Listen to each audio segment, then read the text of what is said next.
Salut les passionnés d'histoire et de business. Aujourd'hui, on plonge dans une saga incroyable, celle d'une petite épicerie bretonne qui a osé défier les géants de son époque pour devenir un empire. Imaginez, en 1949, la France se reconstruisait, et le pouvoir d'achat était une denrée rare. C'est là qu'un certain Édouard Leclerc a eu une idée folle, une idée qui allait non seulement révolutionner la consommation, mais aussi provoquer des batailles épiques. Préparez-vous à découvrir les origines militantes d'une marque iconique. En ce lendemain de guerre, les Français rêvent d'une vie meilleure, de consommation, mais les prix sont exorbitants. Les circuits de distribution sont archaïques, truffés d'intermédiaires qui gonflent les prix. C'est dans ce terreau fertile de besoins non satisfaits qu'Édouard Leclerc va jeter les bases de sa révolution. Le 1er décembre 1949, à Landerneau, il ouvre une épicerie de 16 mètres carrés, un espace minuscule pour une ambition démesurée. Édouard Leclerc n'était pas un simple commerçant, c'était un militant. Son objectif ? La mort du profit intermédiaire. Il voulait supprimer les marges superflues pour vendre les produits de première nécessité moins chers.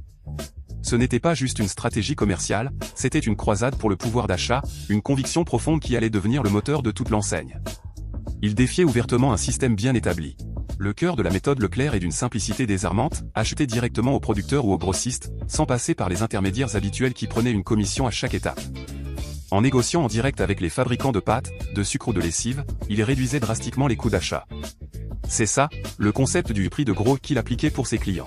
L'économie réalisée sur les achats était directement répercutée sur le consommateur, avec des ventes à prix coûtant ou presque. La stratégie était simple, vendre de grands volumes très rapidement, même avec de faibles marges unitaires, pour compenser.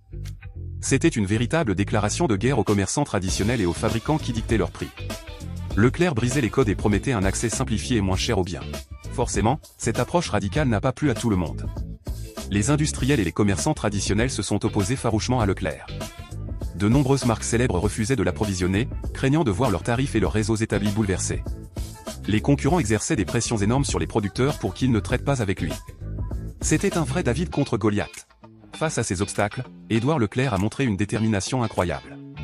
Il contournait les boycotts, s'approvisionnait chez de plus petits fournisseurs ou développait ses propres filières. Il transformait ses refus en arguments commerciaux, expliquant qu'il luttait pour le pouvoir d'achat contre les trusts. Et la justice, tenez-vous bien, lui a donné raison en 1952, validant le principe de la vente à prix réduit. Une victoire majeure qui a cimenté son identité militante.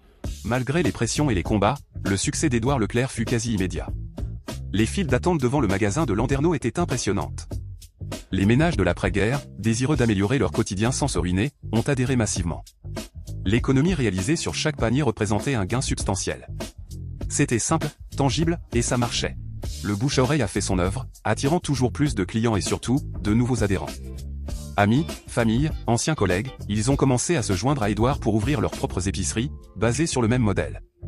L'effet boule de neige était lancé, jetant les bases d'un réseau national. Les années 50 ont vu l'audace d'un homme transformer une vision locale en un mouvement national. Et voilà comment une petite étincelle bretonne a mis le feu aux poudres. Mais ce n'était que le début de l'aventure Leclerc. Dans notre prochaine vidéo, on découvrira comment ce mouvement s'est organisé pour devenir une force imparable et comment il a commencé à diversifier ses activités. Pour ne rien manquer de cette saga fascinante, un seul geste.